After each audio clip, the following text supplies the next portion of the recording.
오늘 우리 요한서신 우리 나누도록 하겠습니다. 우리는 지난주에 베드로 후서 말씀을 살펴보았습니다. 한번 생각해 보십시오. 성도를 미혹하는 거짓 이서들이 있었습니다. 예수 그리스도의 강림은 없을 것이다 라는 거짓 가르침에 대하여 베드로는 내가 예수 그리스도의 육체로 오심은 내가 직접 본 사람이다. 내가 말한다. 예수 그리스도의 강림은 반드시 있을 것이다 라고 예수 그리스도의 다시 오심을 분명히 증언하고 있는 서신이 베드로 후서였습니다. 여러분, 베드로 후서를 살펴보시면서 베드로가 예수 그리스도의 강림을 말하면서 예수님처럼 노아의 때를 언급하고 있음을 우리는 알게 됩니다. 그죠?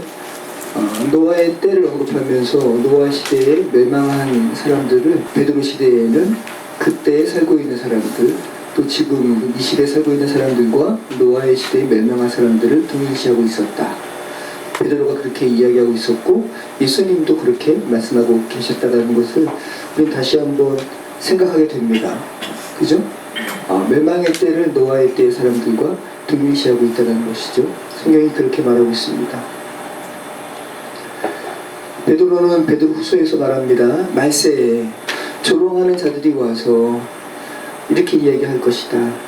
정욕대로 행하고 또 조롱하며 하는 말이 주께서 강림하신다는 약속이 어디 있느냐. 조상들이 전후로부터 만물이 처음 창조될 때와 같이 지금도 그대로 있는데 언제 무슨 멸망이 있다는 말이냐라고 조롱하는 때가 있을 것이다 라는 겁니다. 그런데 그들이 그렇게 말하다가 어떻게 됐다고요? 물로 망했다.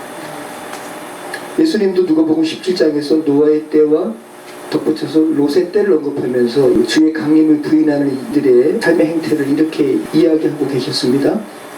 그들이 먹고 마시고 또 장가들고 시집가고 사고 팔고 집도 짓고 멸망의 때를 인식하지 못하고 그렇게 자기 마음대로 그렇게 생활할 것을 예수께서 말씀하고 있었다라는 거죠. 지금도 그렇죠. 지금도 세상 사람들이 먹고 마시고 사고 팔고 시집가고 장가가고 집도 짓고 집도 사고 팔고 합니다. 그죠? 이런 시대를 살아가는 중에 하나님의 자녀로 부름받은 이들에게 베드로가 말합니다. 사랑하는 자들아 라고 베드로 전서에서 2번 말하고요. 베드로 후서에서는 사랑하는 자들아 라고 이야기하면서 4가지를 권면하고 있었어요. 첫 번째는 뭐였습니까? 사랑이라는 말을 전혀 말하기가 좀 부끄러웠을 베드로가 사랑하는 자들아 라고 말하면서 중요한 부분 4가지를 권면합니다. 뭡니까? 처음은 사랑하는 자들아, 사도들이 말한 것을 상기하라. 미혹되지 말라는 것이죠. 사도들이 무엇에 대해서 말했지? 라는 구원에 대한 진리에 대해서 상기하라 라는 것을 권면했고요. 두 번째는 사랑하는 자들아, 주께는 천년이 하루 같고 하루가 천년 같은 줄 기억하라. 자, 이 의미는 뭐라고 그랬어요? 베드로가 이 말을 하면서 단 하나 이야기했어요. 주께는 천년이 하루 같고 하루가 천년 같아. 우리 인간들에게는 천년이라는 세월과 하루는 굉장히 큰 차이지만 하나님께는 천년이 하루고 하루가 천년이다. 그러니까 하나님께는 모두가 현재다. 과거 수만 년 전부터 또 성경적으로는 수천 년 전부터 지금까지 저지르는 악을 보면서 우리는 기억도 하지 못할 그 악, 그죠? 하나님은 지금도 보시면서 참고 기다리시는 이유는 하나님의 형상대로 지음받은 이들이 구원받기를 원하기 때문입니다. 이 이야기를 하기 위해서 베드로는 사랑하는 자들아 기억하라. 하나님은 항상 현재 하나님이시다라는 것을 말씀하고 있었습니다. 또 세 번째는 사랑하는 자들아 주 앞에 흠도 없이 점도 없이 온전하게 하나님 앞에 설 것을 너희 애쓰라. 여러분, 그런 애쓰는 그런 노력들이 있으신가요? 그리고 네 번째로 사랑하는 자들아 미혹에 이끌려 너희의 그 하나님을 향한 믿음이 떨어지지 않도록 주의하라. 너희 믿음을 온전히 지켜라 라고 권면하고 있었습니다. 자, 베드로가 그렇게 이야기하고 있다는 것이죠. 사랑하는 자들아 라고 하면서 이렇게 권면하고 있다는 것입니다.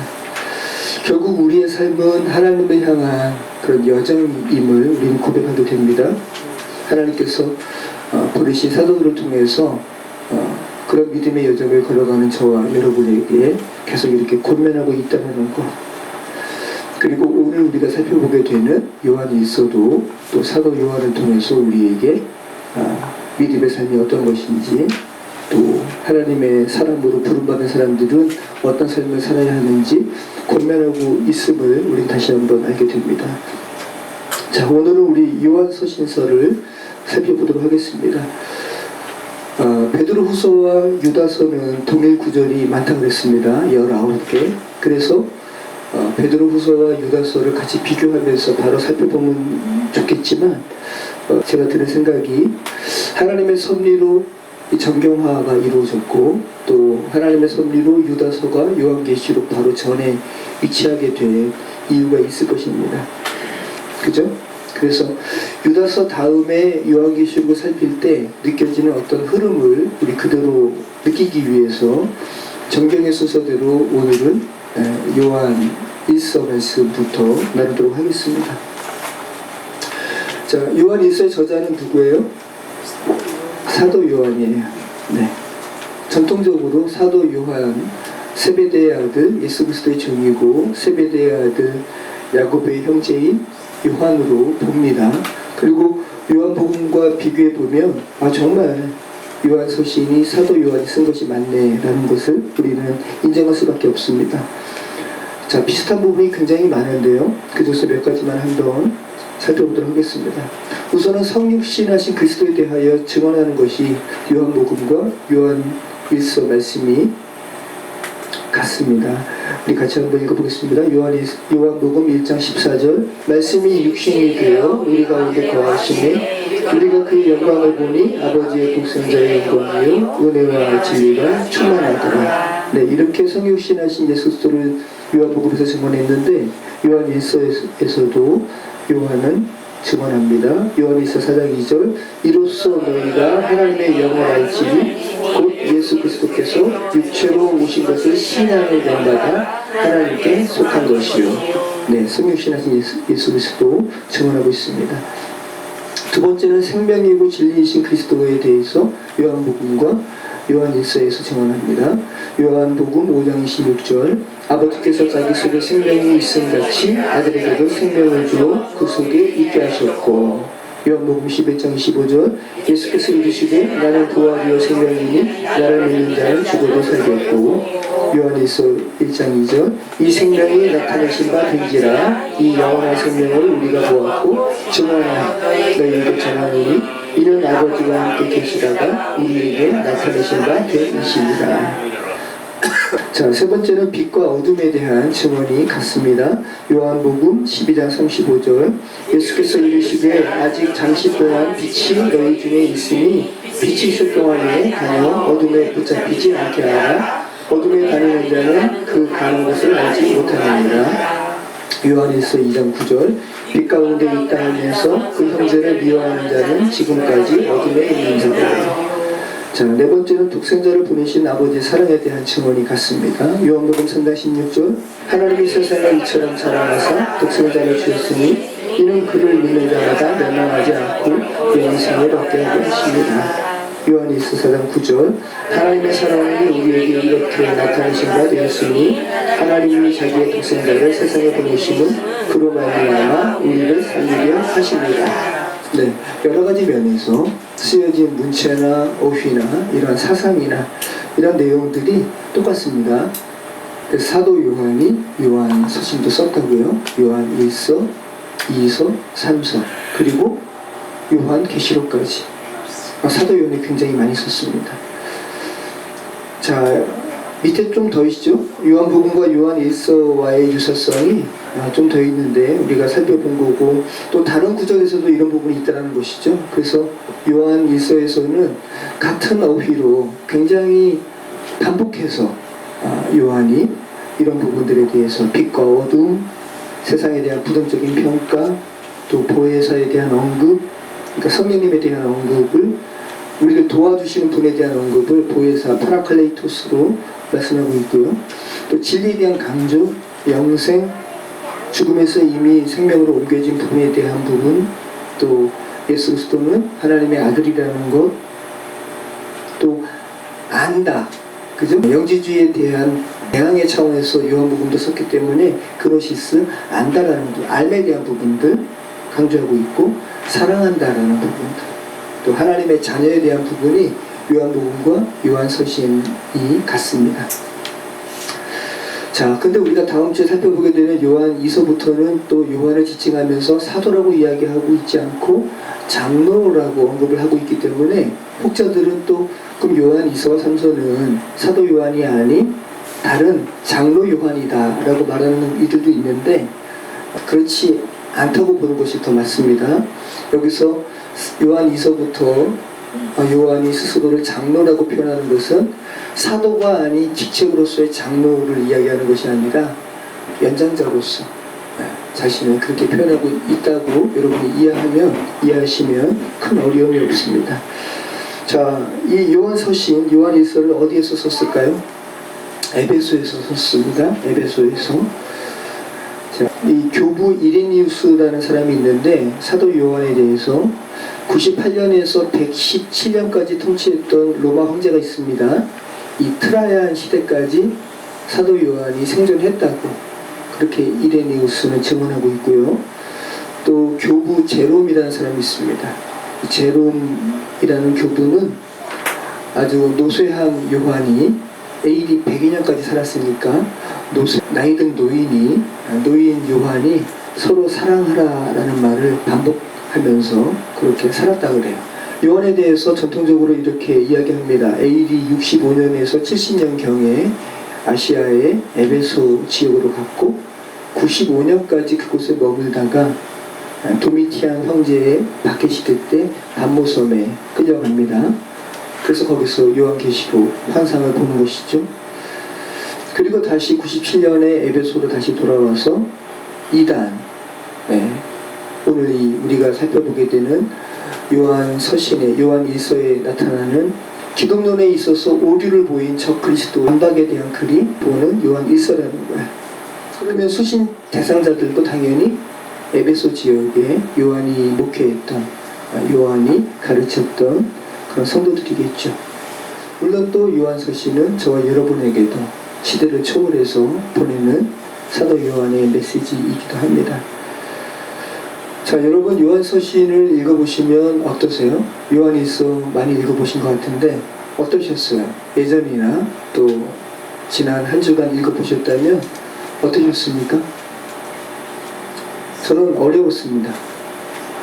굉장히 간단하고 간결한 단어로 쓰여진 말씀인데 왜 어려웠을까요? 아까 전설아 성도님, 하나님은 사랑이십니다 라는 그런, 그래요, 사랑에 대한 말이 많이 나오는데 왜 어려워요? 저는 어려웠다고요. 집사님도 어려우셨어요? 참 쉬울 것 같은데 그래서 쉽지는 않더라고요. 네, 맞아요. 그래서 어려운 거예요. 사랑이 추상적이지만 또 사도 요한은 그 추상적인 하나님의 사랑에 대해서 명확하게 알지 못했으면 하나님의 사랑이란 말을 못 썼겠죠. 근데 사도 요한은 그걸 알았다는 거죠. 그런데 그 사도 요한과 하나님 간의 그 깊은 사랑에 대해서 어떠한 느낌이 없는 사람은 읽으면 어렵죠. 제가 그래서 어렵더라고요. 너무 어렵더라고요. 그만큼 저는 그 사람 가운데 살아가지 못한다는 것을 지금 말씀드리고 있는 거죠. 요한서신의 특징은 굉장히 간결한 언어를 구사한다는 거예요. 그리고 헬라어 단어가 303개 정도밖에 없대요. 요거 가지고 요한서신을 쓰고 있기 때문에 뭐 신학교 가면 기본적으로 헬라어, 히브리어 배우지만 근데 그걸로 막 어떤 책을 읽거나 깊게 들어가지 않는 이상 그렇게 하지 않단 말이죠. 그런데 요한서신은 헬라어 단어가 300개밖에 없기 때문에 이것만 공부하면 요한서신을 읽는다는 거죠. 그래서 헬라어를 공부하는 사람들은 요한서신을 많이 읽는다 그럽니다. 조금 아까 제가 드린 말씀처럼 간단한 언어로 진리를 표현한다라는 것은 그만한 경지에 이르지 못한 사람에게는 굉장히 어려울 수 있다. 그런데 그 경지에 오른 사람은 정말 단어 하나로, 그죠? 사랑이라는 것으로 하나님을 표현하고 있는 것이죠. 그래서 일반적인 사람들에게는 쉽지 않다. 예를 들어서 이스라엘 백성에게 모세가 저를 이스라엘 백성에게 보내신다고요? 그러면 그들이 물을 텐데요. 하나님이 누구시냐고, 여호와가 누구시냐고. 그렇게 묻게 되면 제가 뭐라고 이야기할까요? 라고 했을 때 하나님은 나는 나라고 이야기해라. 그죠? I am who I am. 그것을 나는 스스로 있는 자. 그게 얼마나 어려워요. 나는 스스로 있는 자가 뭐예요? 그냥 I am who I am. 나는 나야. 그런데 그 하나님에 대해서 모르는 사람들이 하나님에 대해서 물어봤는데 나는 나라고 이야기하니까 하나님에 대해서 오해하잖아요. 그러니까 우상 만들어가는 거죠.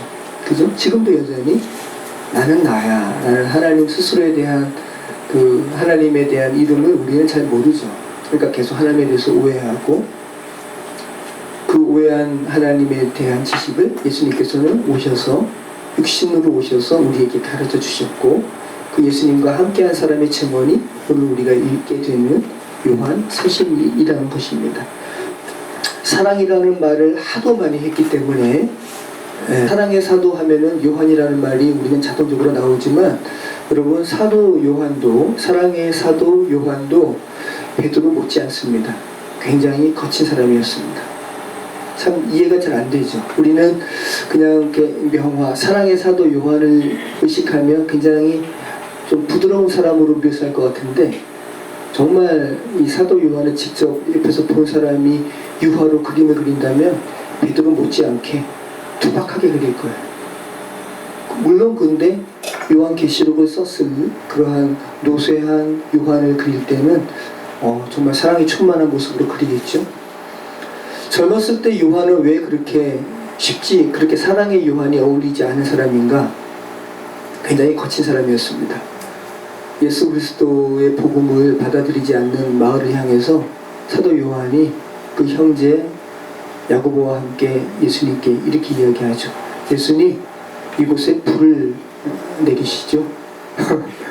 그 말은 지금 여러분이 흔히 하는 말로 바꾼다면 뭐죠? 하나님, 이 마을 쓸어버리시죠. 그런 말 여러분도 잘 안 하시죠, 그죠? 사도 요한보다 훨씬 더 죄성 많은 것 같은 여러분도 이 마을 쓸어버리시죠. 다 그냥 멸망시켜버리시죠. 이런 말 안 하잖아요. 사도 요한은 그런 말 했다고요. 그러니까 예수님께 책만 받는 거예요. 너는 너가 무슨, 야, 너 우레의 아들이다. 우레의 아들. 번개 치는 것 같은 번개의 아들이다. 천둥의 아들이다. 그러한 별명을 받은 인물이 사도 요한. 뭐라고 그러신 거예요? 그 나라 말로 아람어로 말씀하셨겠죠? 보아너게. 너는 보아너게다. 우레의 아들 보아너게라고 책만 받은 정도의 사람이 사도 요한이었다는 거. 자, 요한이 그런 사람이었다고요? 그런데 하나님의 사랑에 대해서 이렇게 심오한 말을 하는 사람으로 변모되었다는 거. 하나님의 은혜죠. 그러면 여러분이 이 말 쓸어버리시죠 라는 정도의 말을 안 하시는 착한 여러분도 지금 소망을 가질만 하시죠. 하나님 안에 계시다면 주님께서 그렇게 만들어 가실 것이니까 소망 가질 수 있다는 말씀입니다. 자, 아무튼 요한은 하나님의 사랑의 관계 가운데 들어가지 않은 상태에서는 결코 이해할 수 없는 그런 심오한 말을 하고 있습니다. 수박 겉핥기가 될 수 있을 그런 말씀을 요한서신에서 하고 있다는 것이죠. 자, 구조는 간단합니다. 1장부터 2장 17절까지는 그리스도인의 자세에 대해서, 또 2장 18절로부터 4장까지는 그리스도인의 생활에 대해서, 또 5장은 그리스도인의 가져야 할 믿음에 대해서 언급하고 있습니다. 요한서신은 굉장히 다룰 것이 많지만 간단하게 살펴보겠습니다. 요한은 요한 1서에서 세상의 본질에 대해서 폭로합니다. 야, 너희가 살아가는 세상이 어떤 곳인 줄 알아? 라고 하면서 폭로해요. 이것은 단순히 사람 요한이 개인적인 생각으로 쓴 것이 아니라, 그죠? 하나님의 깊은 관계성 가운데 들어가면서 말을 한 거죠. 세상의 본질을 본 겁니다. 세상은 어둡다라고 폭로합니다. 세상은 어두워. 두 번째, 세상은 거짓돼. 세상은, 세 번째, 세상은 아까운 데 있어 라고 폭로합니다. 그래서 세상은 어두워. 어둡기 때문에 예수 그리스도는 빛이시지. 또 세상은 거짓돼. 예수 그리스도 안에 있는 사람들은 참돼. 자, 이런 식으로 극단적인 이원론을 펼치는 것 같아요. 근데 여러분, 이 요한이, 사도 요한이 이렇게 이원론처럼 여겨지는 글을 쓴다고 해서 여러분 성경이 말하는 이원론, 빛과 어둠이 서로 대등한 차원이에요? 그렇게 생각하시면 안 되는 거예요. 그러면 하나님의 일대일적인 반대편에 속한 이가 악이에요? 사단이에요? 아니에요. 그렇게 생각하시면 안 되는 거예요. 그죠? 네. 악 가운데 지배당한 이들에게는 악이 전부니까, 그죠? 빛 가운데 나와야 하는 거죠. 그런 의미로, 이원론처럼 보이는 것을 여러분이 이해하셔야지, 성경에서 말하는 하나님과 세상이 같은 가치로서의 1대1, 그런 대등한 차원이 아니라는 것, 여러분이 이해하시면서 이 이원론처럼 보이는 것을 여러분이 이해하셔야 된다는 말씀입니다. 자, 1장부터는 요한이 이야기합니다. 내가 생명의 말씀을 목격했다. 그리고 내가 그 생명을 손으로 만졌다. 자, 이 부분은 어떤 부분이죠? 생명이 내가 만진 바 되었다라는 것이니까 생명이 정말로 육체로 오셨다라는 것을 말하는 부분이죠. 자, 사도 요한이 굳이 이 말을 할 수밖에 없는 이유는 예수님께서, 그리스도께서 육체로 오신 것을 부인하는 이들이 에베소 교회에 있었다. 지금도 여전히 있는 이단입니다. 가여연설, 영지주의 이단입니다. 우리 요한일서 1장 1절부터 읽겠습니다. 태초부터 있는 생명의 말씀에 관하여는 우리가 들은 바요, 눈으로 본 바요, 자세히 보고 우리의 손으로 만진 바라. 이 생명이 나타내신 바 된지라. 이 영원한 생명을 우리가 보았고 증언하여 너희에게 전하노니 이는 아버지와 함께 계시다가 우리에게 나타내신 바 된 이시니라. 우리가 보고 들은 바를 너희에게도 전하면 너희로 우리와 사귐이 있게 하려 함이니 우리의 사귐은 아버지와 그의 아들 예수 그리스도와 더불어 누립니다. 우리가 이것을 쓰면 우리의 기쁨이 충만하게 하려 합니다. 우리가 그에게서 듣고 너희에게 전하는 소식은 이것이니 곧 하나님은 빛이시라. 그에게는 어둠이 조금도 없으시라는 것이다. 네, 태초부터 있는 생명의 말씀, 우리가 들었고 우리가 눈으로 봤고 우리가 손으로 만진 바다. 그러니까 정말 예수님의 동시대에 살았던 사람은 정말 놀라운 축복을 받은 사람들이에요. 그죠? 그런데 예수님께서 말씀하시죠. 더 큰 축복을 받은 이가 있는데, 그런 예수 그리스도를 만나지도 않았는데 예수 그리스도를 믿는 너희들 복 받았다라고 이야기하는 것이죠. 자, 요한이 지금 증언하고 있습니다. 예수님은 정말로 육체로 오셨다. 내가 그를 만졌다. 손으로 만졌다. 그의 음성 내가 들었다. 그의 모습 내가 눈으로 봤다. 라고 말하고 있습니다. 그러면서 세상의 본질에 대해서 말하고 있는데, 그에게는 어둠이 조금도 없다는 것이다. 지금 세상의 본질은 어둠이거든. 그런데 그 어둠에 육체로 오신 예수께는 어둠이 조금도 없다라는 것이다. 자, 요한은 악한 자 안에 속한 세상의 본질에 대해서 말하고 있습니다. 세상은 어둡다라는 것입니다. 요한이 이 어두운 세상을 비치신 예수 그리스도와 비교해서 말하고 있는데, 요한복음에서도 그렇게 말하고 있었죠. 요한복음 1장 5절, 빛이 어둠에 비추되 어둠이 깨닫지 못하더라. 자, 요한복음 3장 19절, 그 정죄는 이것이니 곧 빛이 세상에 왔으되 사람들이 자기의 행위가 악함으로 빛보다 어둠을 더 사랑한 것입니다. 여러분, 솔직히 빛 가운데 이렇게 나아가기를 좀 꺼려하지 않으신가요? 예전에 그 슈셴크 탈출의 포스터 보면은, 그죠? 감옥에 있다가 결국은 탈출하잖아요. 그러면서 세상의 빛이 쫙 비친 모습에 이렇게, 그죠? 아주 포스터는 멋있는데 여러분 정말 그리스도의 빛 가운데 지금 확 노출되기를 정말 바라십니까? 자, 계속해서 요한은 빛 대신 하나님께 거역하는 이 세상의 본질이 어두움임을 계속해서 말하고 있습니다. 6절, 만일 우리가 하나님과 사귐이 있다 하고 어둠에 행하면 거짓말을 하고 진리를 행하지 아니한 이거니와 그가 빛 가운데 계신 것 같이 우리도 빛 가운데 행하며 우리가 서로 사귐이 있고 그 아들 예수의 피가 우리를 모든 죄에서 깨끗하게 하실 것이요, 만일 우리가 죄가 없다고 말하면 스스로 속이고 또 진리가 우리 속에 있지 아니할 것이요, 만일 우리가 우리 죄를 자백하면 그는 믿으시고 의로우사 우리 죄를 사하시며 우리를 모든 불의에서 깨끗하게 하실 것이요, 만일 우리가 범죄하지 아니하였다 하면 하나님을 거짓말하는 이로 만드는 것이니 또한 그의 말씀이 우리 속에 있지 아니하리라. 자, 우리가 빛 가운데 행하면 우리가 서로 사귐이 있게 될 것이다. 하나님과 예수 그리스도 안에 있는 사귐, 또 예수 그리스도 안에 있는 사도 요한과 예수님의 사귐이, 그런 정말 영광스러운 사귐이 저와 여러분에게도 있게 될 것이다 라고 지금 말하고 있습니다. 근데 그렇게 되기 위해서는 너희의 죄를 하나님 앞에 자백해야 한다. 죄 없다고 하면 너는 거짓말이다 라고 지금 말하고 있습니다. 여기서 이 만일 우리가 우리 죄를 자백하면 그는 미쁘시고 의로우사 우리의 죄를 사하신다.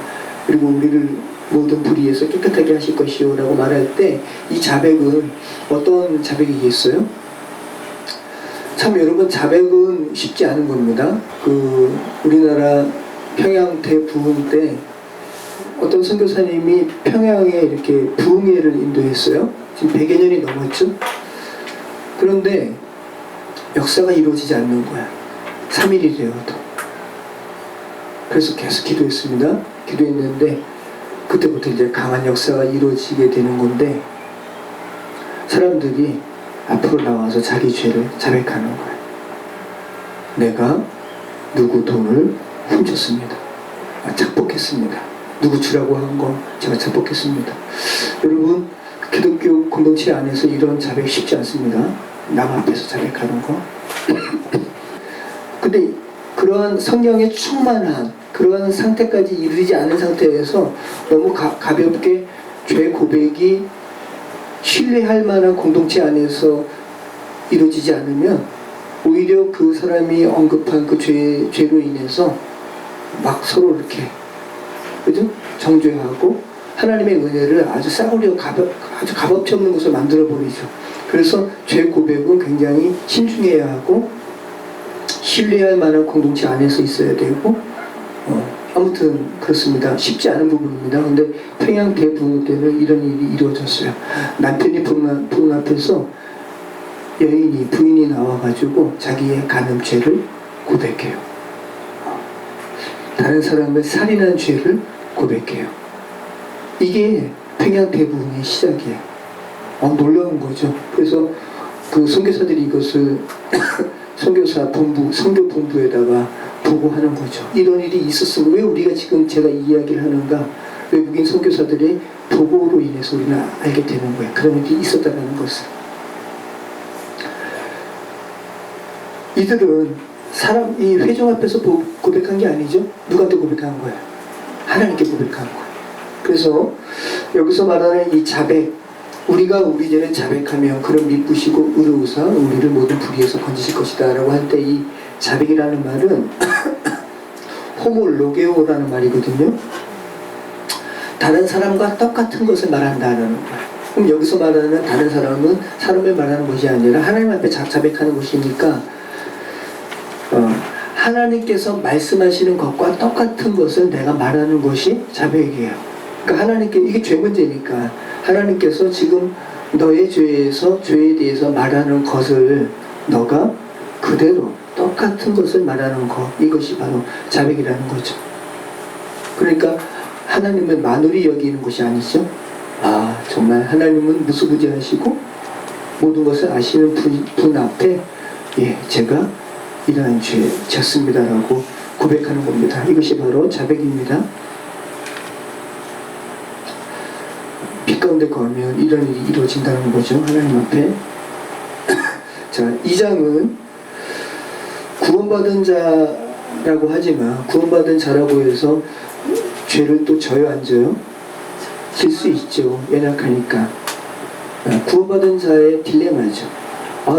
아예 죄를 좀 안 졌으면 좋겠는데 죄를 짓게 됩니다. 그런데 고의로 짓진 않습니다. 이것이 바로 구원받은 자와 세상 사람의 차이죠. 고의로 짓진 않아요. 근데 어쩔 수 없는 인간의 연약함으로 죄를 또 짓는데 거기에 대해서 사도 요한은 하나님 앞에 나아가라 그러고요. 너희 앞에 대언자 예수 그리스도께서 계시다라는 말로 권면하고 있어요. 자, 우리 한번 요한일서 2장 같이 읽겠습니다. 1절. 나의 자녀들아, 내가 이것을 너희에게 쓰면 너희로 죄를 범하지 않게 하려 함이라. 만일 누가 죄를 범하여도 아버지 앞에서 우리에게 대언자가 있으니 곧 의로우신 예수 그리스도시라. 그는 우리 죄를 위한 화목제물이니 우리만 위할 것 아니요 온 세상의 죄를 위하십니다. 우리가 그의 계명을 지키면 이로써 우리가 그를 아는 줄로 알 것이요 그를 아노라 하고 그의 계명을 지키지 아니하는 자는 거짓말하는 자는 진리가 그 속에 있지 아니하되 누구든지 그의 말씀을 지키는 자는 하나님의 사랑이 참으로 그 속에서 온전하게 되었나니 이로써 우리가 그의 안에 있는 줄을 아노라. 그의 안에 산다고 하는 자는 그의 행하시는 대로 자기도 행할지니라. 사랑하는 자들아, 내가 새 계명을 너희에게 쓰는 것이 아니라 너희가 처음부터 가진 옛 계명이니 이 옛 계명은 너희가 들은 바 말씀이거니와 다시 내가 너희에게 새 계명을 쓰노니 그에게와 너희에게도 참된 것이라. 이는 어둠이 지나가고 참 빛이 벌써 비춤입니다. 자, 9절 말씀 드리겠습니다. 빛 가운데 있다 하면서 그 형제를 미워하는 자는 지금까지 어둠에 있는 자요 그 형제를 사랑하는 자는 빛 가운데 거하여 자기 속에 거리낌이 없으나 그 형제를 미워하는 자는 어둠에 있고 또 어둠에 행하여 갈 곳을 알지 못하나니 이는 그 어둠이 그의 눈을 멀게 하였습니다. 네, 우리가 하나님 앞에 우리의 지은 죄에 대해서 애통해야 하고 다시 나아가라 라고 지금 사도 요한은 이야기하죠. 하나님 앞에 누가 있다고요? 네, 대언자가 있으니 예수님이세요. 예수님이신데 여기서는 이 파라클레토스라는 말이거든요. 예수님께서 요한복음 14장 16절에 이 표현하신 말씀입니다. 보혜사, 내가 아버지께 구하겠으니 그가 또 다른 보혜사를 너희에게 주사 영원토록 너희와 함께 있게 하리니. 예수님께서 요한복음 14장에서 말씀하신 이 파라클레토스는 성령이에요. 예수님께서 하나님께 가시고 우리에게 하나님의 영, 성령을 보내주시죠. 네, 이 파라클레토스를 사도 요한은 요한일서에서 예수님께 해당하는 말로 쓰고 있습니다. 하나님 앞에 너희를 위하여 대언하시는 분이 계시다. 그런 예수님이시다. 보혜사시다. 변호사시다. 라는 겁니다. 고의로 죄를 짓지는 않아야 되겠죠. 네, 어쩔 수 없는 상태라고 해서 하나님 앞에 계속 저 어떻게 해요? 라는 것이 아니라 애통해야 하는 마음으로 주께 나아가라 라고 말씀하고 있습니다. 자, 12절 말씀. 자녀들아, 내가 너희에게 쓰는 것은 너희 죄가 그의 이름으로 말미암아 사함을 받았으며 아비들아, 내가 너희에게 쓰는 것은 너희가 태초부터 계신 줄 알았으며 청년들아, 내가 너희에게 쓰는 것은 너희가 악한 자를 이겼습니다. 아이들아, 내가 너희에게 쓴 것은 너희가 아버지를 알았으며 아비들아, 내가 너희에게 쓴 것은 너희가 태초부터 계신 이를 알았으며 청년들아, 내가 너희에게 쓴 것은 너희가 강하고 하나님의 말씀이 너희 안에 거하시며 너희가 흉악한 자를 이겼습니다. 이 세상이나 세상에 있는 것들을 사랑하지 말라. 누구든지 세상을 사랑하면 아버지의 사랑이 그 안에 있지 아니하니 이는 세상에 있는 모든 것이 육신의 정욕과 안목의 정욕과 이생의 자랑이니 다 아버지께로부터 온 것이 아니요 세상으로부터 온 것이라. 이 세상도 그 정욕도 지나가되 오직 하나님의 뜻을 행하는 자는 영원히 거하리라.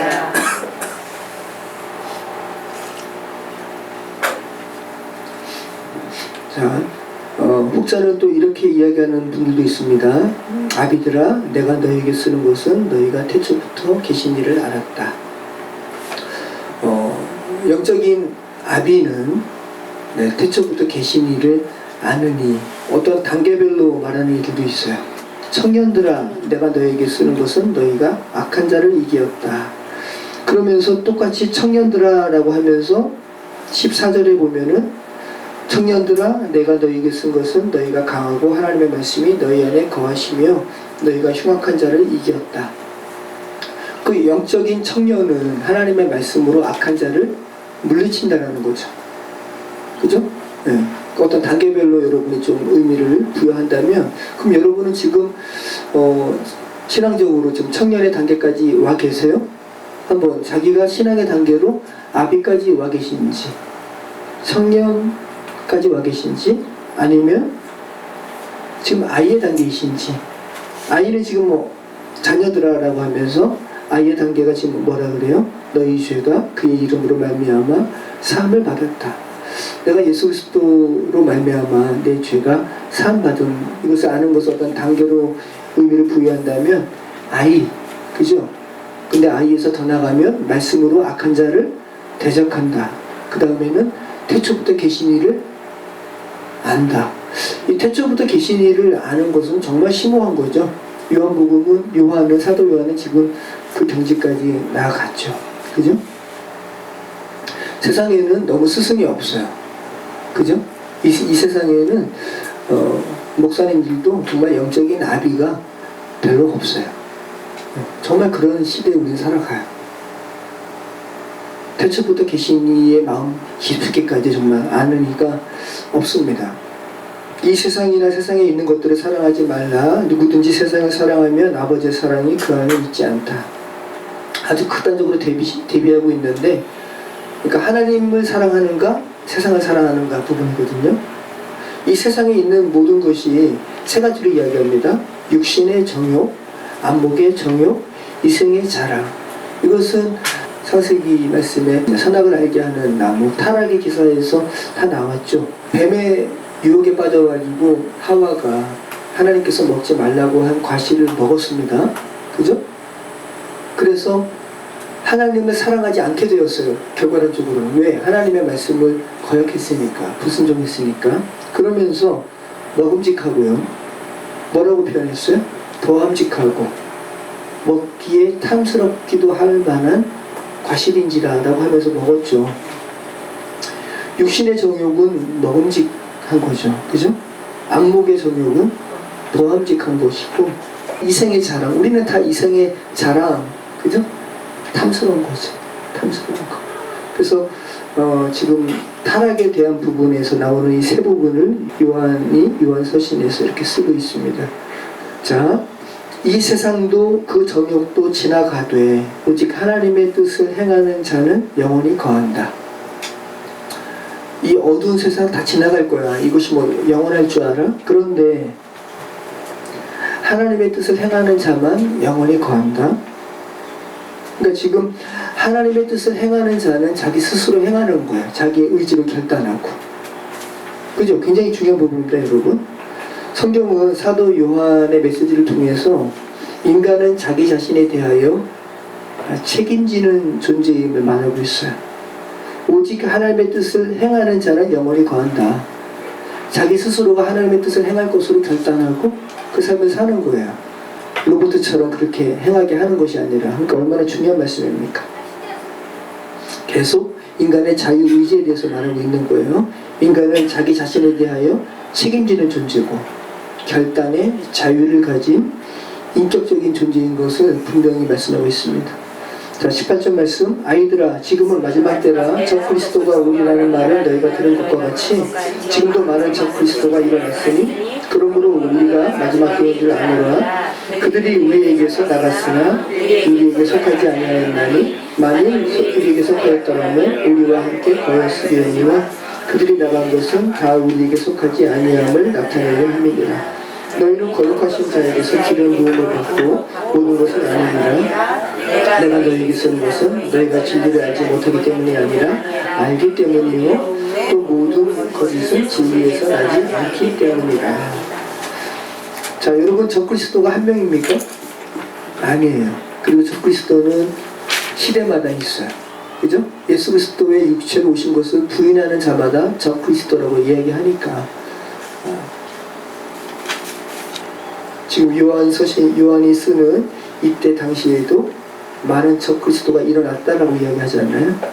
그래서 지금 요한 일서를 쓰고 있는 것이고요. 그리고 요한 서신에서도 요한이 말하죠. 그러므로 우리가 마지막 때인 줄 아노라. 시대를 초월해서 우리가 예수 그리스도를 인격적으로 받아들이는가 받아들이지 않는가가 우리의 생사의 그 갈림길이라고요. 그러니까 우리가 태초의 때를 사는 것이고 마지막 때를 사는 거예요. 이미의 때를 사는 것이고 아직의 때를 사는 것이고 다 그런 부분이죠. 자, 세상의 본질은 또 어떤 것인가? 아까는 뭐라 그랬죠? 세상의 본질은 어둠이다. 그죠? 근데 지금 또 사도 요한이 말합니다. 세상의 본질은 거짓이다. 자, 요한이 세상의 본질을 어둠에 이어서 두 번째 본질을 폭로시키고 있습니다. 세상은 거짓되다라는 것입니다. 자, 요한은 요한복음에서부터 참된 이는 예수 그리스도이심을 말해왔습니다. 요한복음 14장 6절 예수께서 이르시되 내가 길이요 진리요 생명이니 나로 말미암지 않고는 아버지께로 올 자가 없느니라. 자, 요한에서 3장 19절 이로써 우리가 진리에 속한 줄을 알고 또 우리 마음을 주 앞에서 굳세게 하리니. 자, 요한복음 2장 22절 거짓말하는 자가 누구냐? 예수께서 그리스도이심을 부인하는 자가 아니냐? 아버지와 아들을 부인하는 그가 적그리스도시니. 네, 그죠?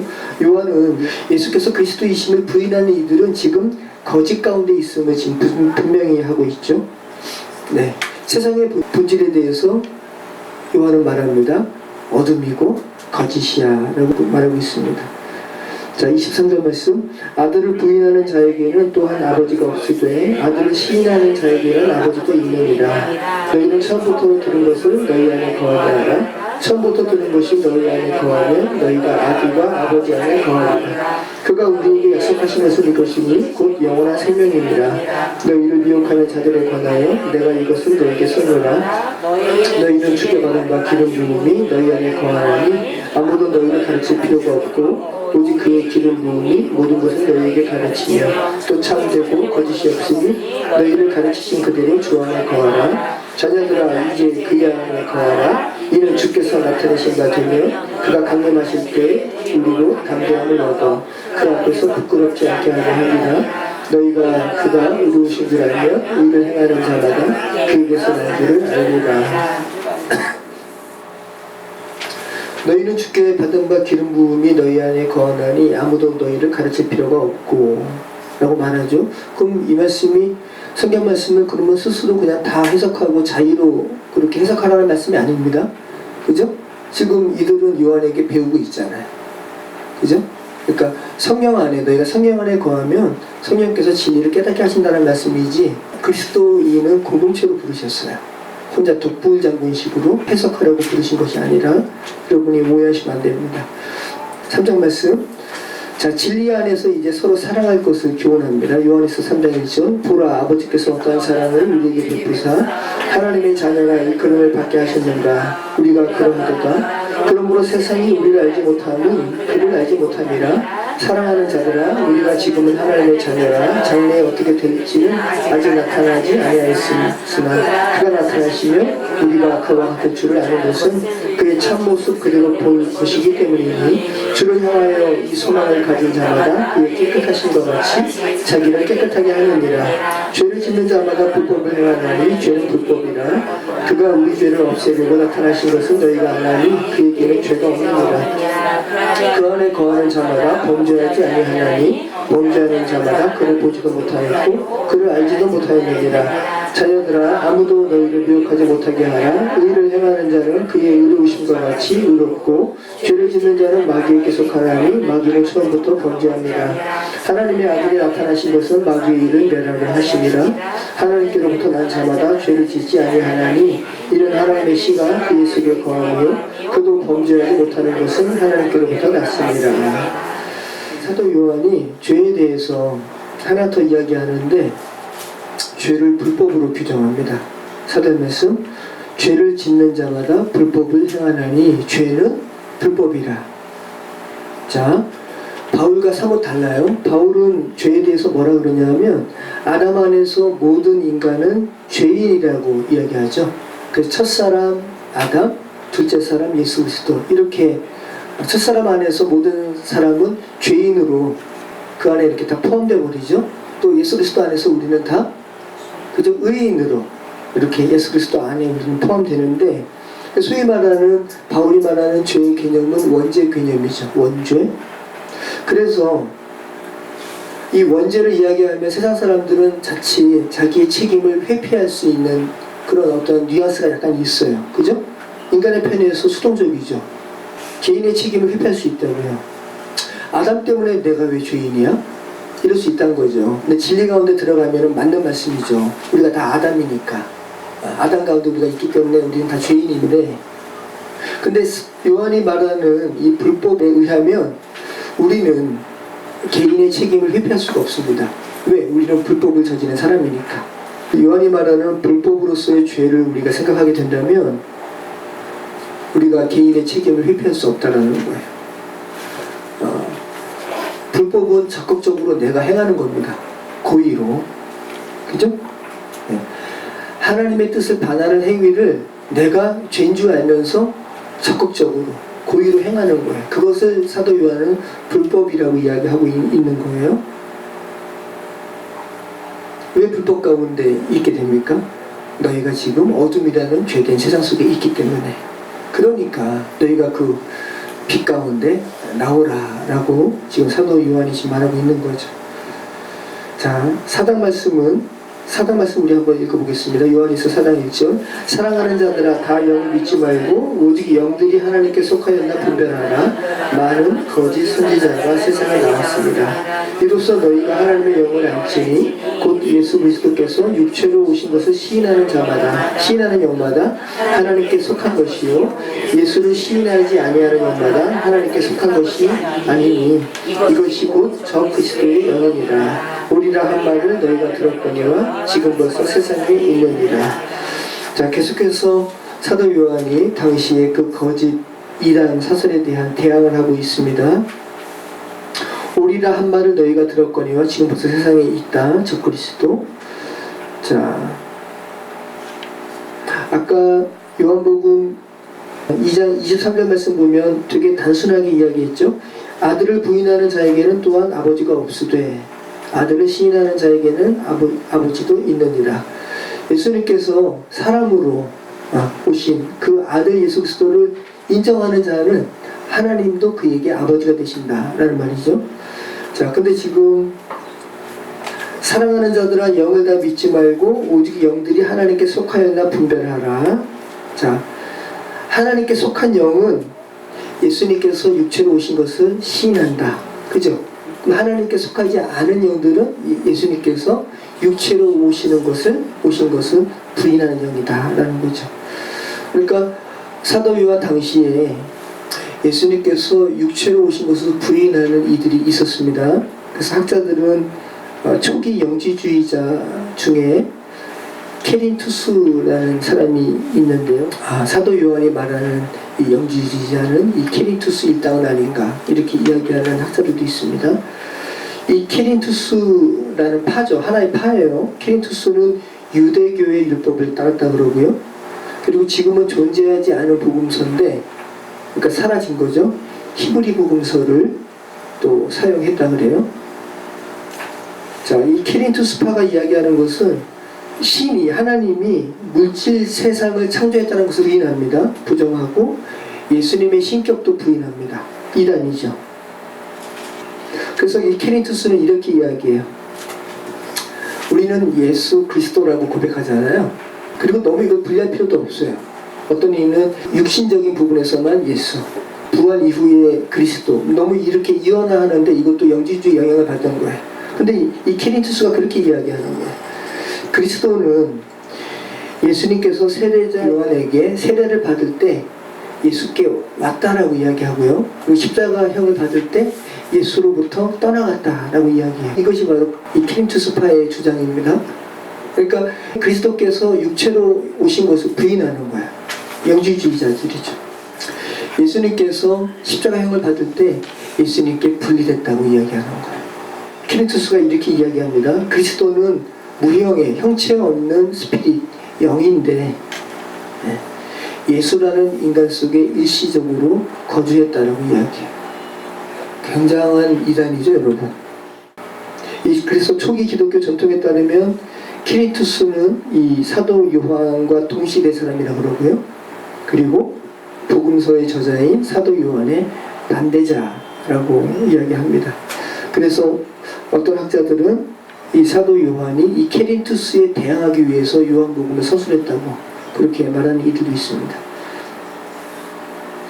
자, 12절 말씀. 어느 때나 하나님을 본 사람이 없으되 만일 우리가 서로 사랑하면 하나님이 우리 안에 거하시고 그의 사랑이 우리 안에 온전히 이루어지느니라. 그의 성령을 우리에게 주심으로 우리가 그 안에 거하고 그가 우리 안에 거하시는 줄을 아느니라.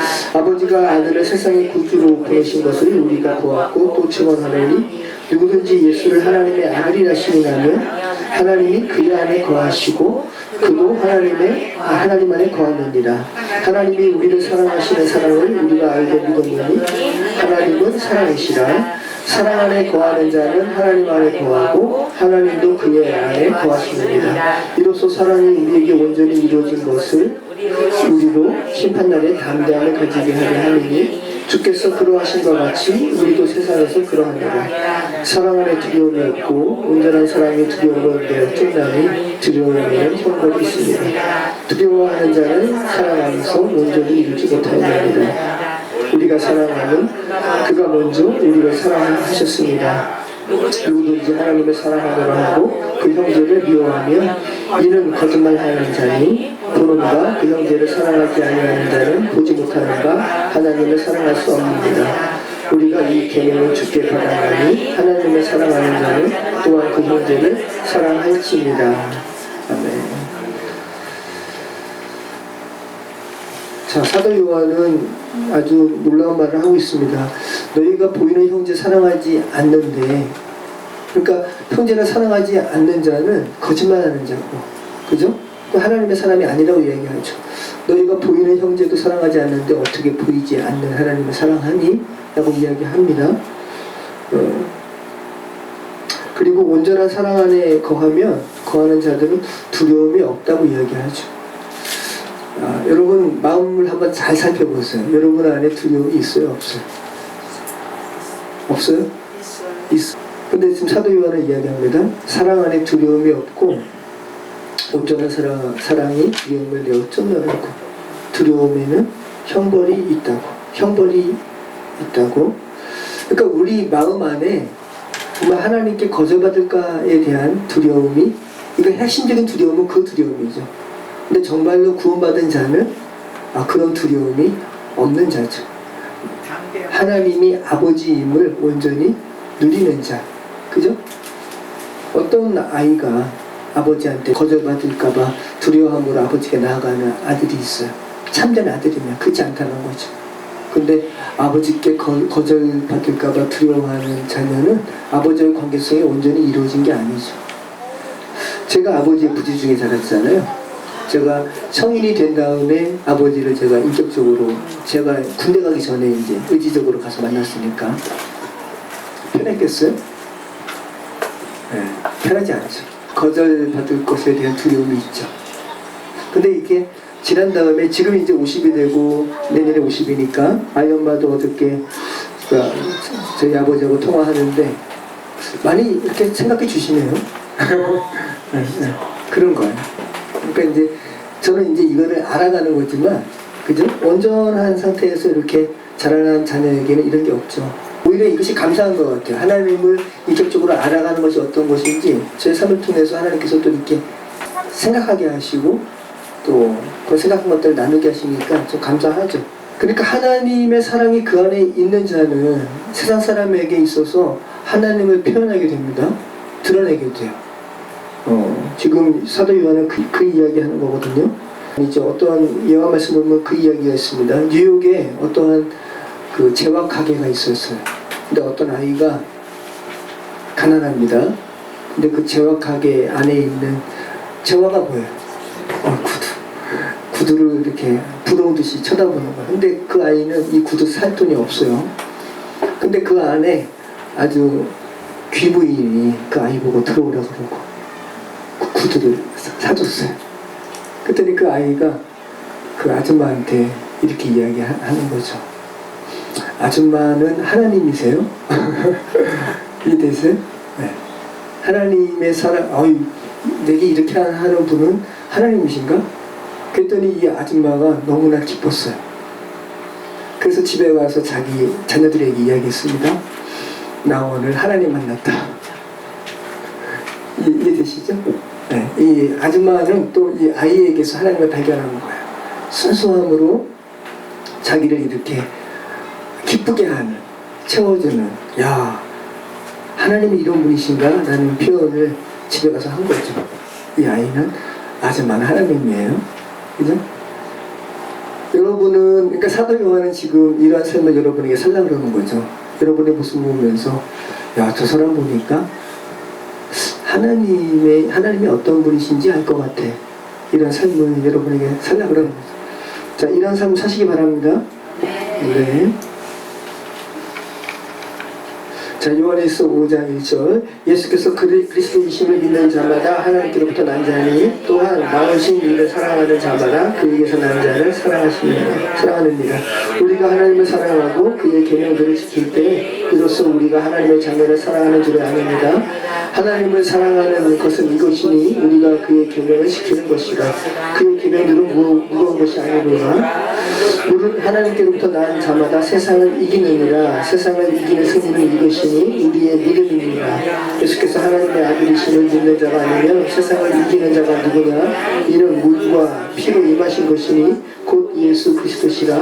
물로만 아니요 물과 피로 임하셨고 증언하는 이는 성령이시니 성령은 진리니라. 증언하는 이가 셋이니 성령과 물과 피라. 또한 이 셋은 합하여 하나입니다. 굉장히 심오하죠. 심오하고 근데 아무튼 당시에 성경에도 나오죠. 증거자가 셋 이상이 되어야 됩니다. 그러니까 셋을 강조하는 것은 참되다라는 것을 강조하는 거거든요. 지금 셋을 강조하고 있잖아요. 성령과 물과 피라. 그리고 이 셋은 합하여 하나다. 성령과 물과 피가 강조하는, 증언하는 것이 뭐라는 거예요?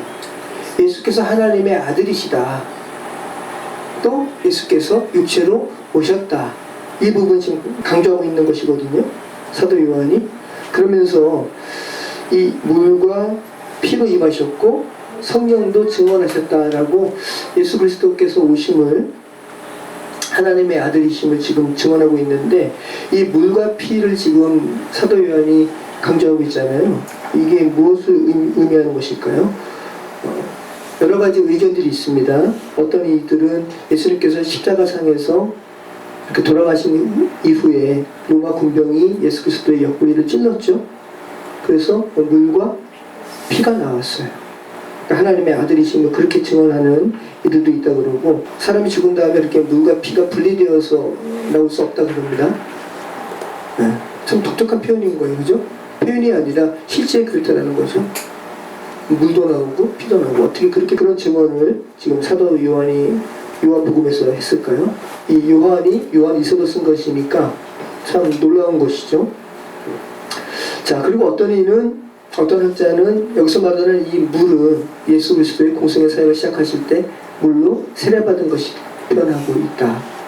자, 근데 물로 세례받을 때 그 예수님은 어린 양으로서 세례받은 거예요. 그러니까 죄사함의 사역과 연결되어 있죠.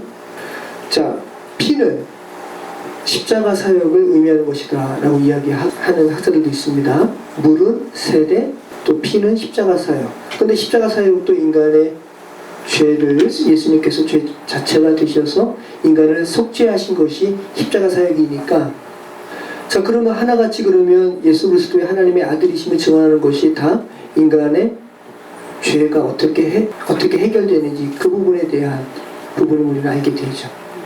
그죠? 세례, 그리고 십자가 사역, 그리고 이것을 또 증언하는 이는 성령이시다 라는 것으로 이렇게 세 개를 곁들여서 예수께서 하나님의 아들이심을, 그리고 인간의 속죄 사역을 어떻게 회복해 하셨음을, 그 인간이 하나님 안에서 어떻게 사랑으로 하나 될 수 있음을 지금 사도 요한이 말하고 있습니다.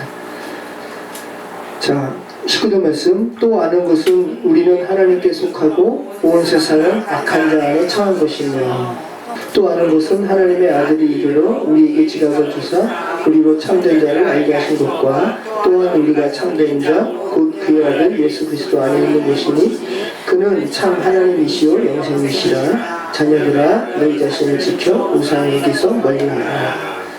자 사도 요한이 이 요한일서에서 세상의 본질에 대해서 말하고 있다고 그랬죠. 세 가지를 말합니다. 하나는 세상은 어둠이다. 또 하나는 세상은 거짓되다. 그리고 마지막 세상의 본질에 대해서 아주 말미에 나오는 거예요. 세상은 악한 자 안에 있다. 19절 말씀, 또 아는 것은 우리는 하나님께 속하고 세상은 악한 자 안에 있다. 자 요한이 말합니다. 세상은 어둡다. 세상은 거짓되다. 세상은 악하다. 악한 자 안에 있다. 너희 거기서 나오라 라고 말하고 있는 것이죠. 자 그러면서 요한일서가 굉장히 뜬금없이 이 말을 마치고 있습니다. 요한일서와 3서는 서신의 그런 형태를 잘 취하고 있는데, 요한일서는 정말 하고 싶은 말만 일방적으로 하고 딱 끝나요. 그죠? 자녀들아 너희 자신을 지켜 우상에게서 멀리하라. 지금 거짓 교사에 대한, 영지주의자에 대한 예수 그리스도의 육신으로 오심을 거절하는, 부인하는 이들에 대한 경고를 하면서 너희 자신을 우상에게서 멀리하라 라고 말하고 있죠. 그래서 여기서 말하는 이 우상을 단순히 물체인 그런 우상으로 여러분 생각하시면 안 되고, 지금 계속해서 요한이 요한일서에서 계속 공격하는, 대적하는 그 영지주의자들의 그 사상이 우상이라는 것을 지금 여러분이 좀 생각을 하시면서 이해를 하시면 좋습니다. 지금 요한은 단순히 물리적인 형상 숭배를 우상이라고 하고 있는 것이 아니라 육체로 오신 예수 그리스도를 부인하는 것이 우상 숭배다 라고 이야기하고 있어요. 이들이 왜 예수께서 육체로 오신 것을 부인하는가? 육체는 부패한 것이고, 또 더럽기에 신이신 그리스도께서 육체로 오셨을 리가 없다.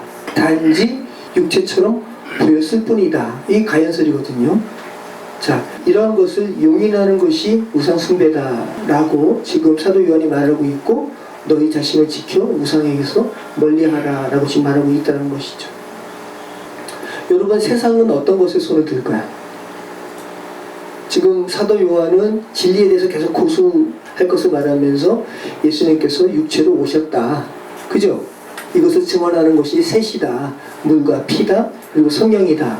라고 말하고 있고, 이 영지주의자들은, 가연설을 주장하는 이들은 예수께서 육체로 오셨을 리가 없다 라고 주장하고 있다는 거잖아요. 이것을 지금 대항하면서 사도 요한이 말하고 있는데, 세상은 누구의 손을 들어줄까요? 세상은 악하고 세상은 어둡고 세상은 거짓되기 때문에 당연히 가연설의 주장에 손을 들어주죠. 그죠? 어떻게 신이 사람이 되나? 신이 사람으로 오셨다라는 이 핵심 진리를 부인하게 되면은 여러분 어떻게 되는 거죠? 예수 그리스도께서 육체로 오셔서 인간의 죄 문제를 처리하신 것을 부인하는 것이죠. 그죠? 그렇게 되면 여러분은 지금 어떻게 해야 돼요? 지금도 양을 잡아가지고, 그죠? 제사장이라고 구별된 사람에게 나아가야 되죠. 그죠?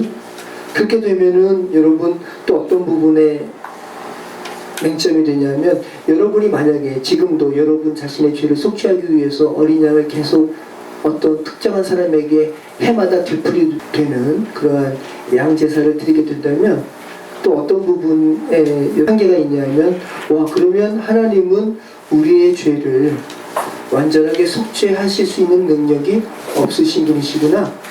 그러니까 내가 계속 나도 싫은 이 죄 없는 어린 양이 죽어야 되는 이 상황이 계속 반복되지. 그럼 하나님의 그저 죄를 속하시는 하나님의 능력에 대해서도 여러분은 부정할 수밖에 없는 거죠. 그러니까 굉장한 이단이라는 거죠. 그렇게 되면 여러분은 인간의 죄를 완전히 속죄하시는 하나님의 사랑을 경험할 수도 없는 거죠. 근데 지금 요한은 하나님은 사랑이시다라고 하면서 그 사랑 속에 들어간 자신이 그것을 지금 계속 언급하고 있잖아요. 사도 요한은 아주 구체적인 신의 사랑에 대해서 지금 말하고 있는데, 그리고 그 사랑을 내가 만진 바 되었다라고 이야기하는데, 그런데 영지주의자들, 가연설의 주장 용인하게 되면은 사람들은 계속 어떤 사랑을 이야기할 수밖에 없어요? 초월적인 사랑, 우리가 감히 흉내내지 못할 사랑에 대해서 막연하게 추상적으로만 이야기할 수밖에 없죠. 그런데 요한은 그 사랑 너희도 세상에 보여줘야 된다라고 이야기하잖아요. 그러니까 굉장히 아주 큰 차이라는 거죠. 그래서 지금 우리가 살아가는 세상에는 그런 사랑이 요원하죠. 없어요. 그죠? 사랑 없는 행위만 가득하죠, 세상은. 그런데 지금 똑같은 말씀입니다. 그런데 그리스도께서 육체로 오신 진리가 수용되면 하나님의 사랑이 죄된 인간의 삶 속에 구체화되죠. 예수님께서 내 안에 예수님께서 계신 이 현실이 구체화된다는 말씀이에요. 여러분 안에 하나님께서 사랑으로 오셔서 여러분의 죄를 속죄하신 그 사랑이 온전히 여러분 안에 수용되어진다면 여러분이 그 사랑의 삶을 살라고 지금 사도 요한이 말하고 있는 것이기 때문에, 그래서 우리가 사도 요한의 이 메시지가 어렵다라고 하는 것은 그런 사랑의 구체화가 여러분 속에 없기 때문이죠. 중요한 부분을 지금 사도 요한이 요한서신을 통해서 말하고 있습니다. 자, 여러분 요한 일서 말씀은 바울의 서신처럼 강한 변증도 없습니다.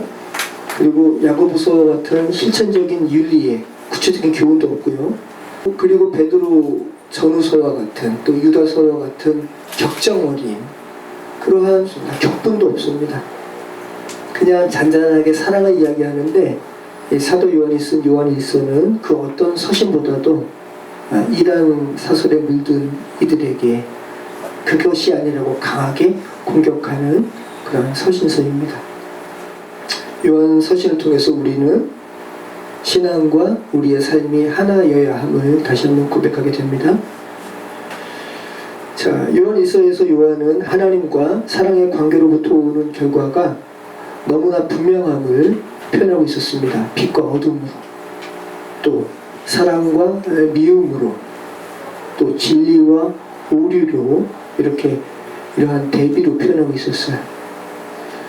참 여러분 아주 간단하게 우리가 좀 생각해 볼 수 있는데 단순하지만 심오하죠. 빛 가운데 오면 여러분 보입니다. 그죠? 어둠 가운데 있으면 보지 못하지만, 또 사랑은 품어줍니다. 미움은 뱉어내고요. 진리는 바른 길로 가게 합니다. 근데 오류는 엄한 길로 가게 합니다. 요한에게 있어서 진리는 피상적이지 않았습니다. 그리고 결코 화석화된 단어로 표현하고 있지도 않았습니다.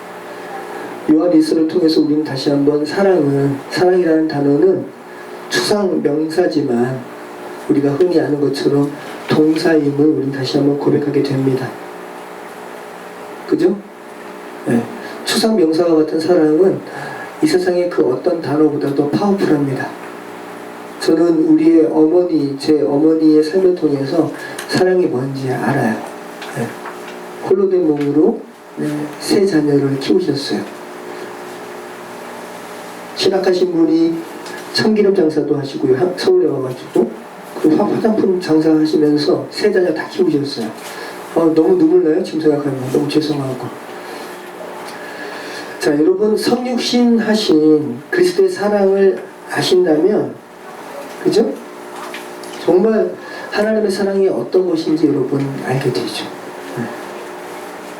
여러분을 죄된 세상에서 어떻게 회복시키셨는지, 살리셨는지, 그 사랑이 여러분의 삶 속에 예수 그리스도의 사랑으로 구체화되었습니다. 자, 성육신 하신 그리스도의 사랑을 아신다면, 네, 그 사랑 너희의 삶에 표현되는 것은 당연한 거다 라고 말씀하시는 하나님의 그런 바람이 현실화되시는, 실현되시는 저와 여러분의 삶이 되시길 축원합니다. 기도하겠습니다. 참 좋으신 하나님 감사합니다. 하나님은 사랑이시다. 나는 이 명제가 우리의 삶 속에 온전히 고백되어지는 우리 인생 되기를 소망합니다.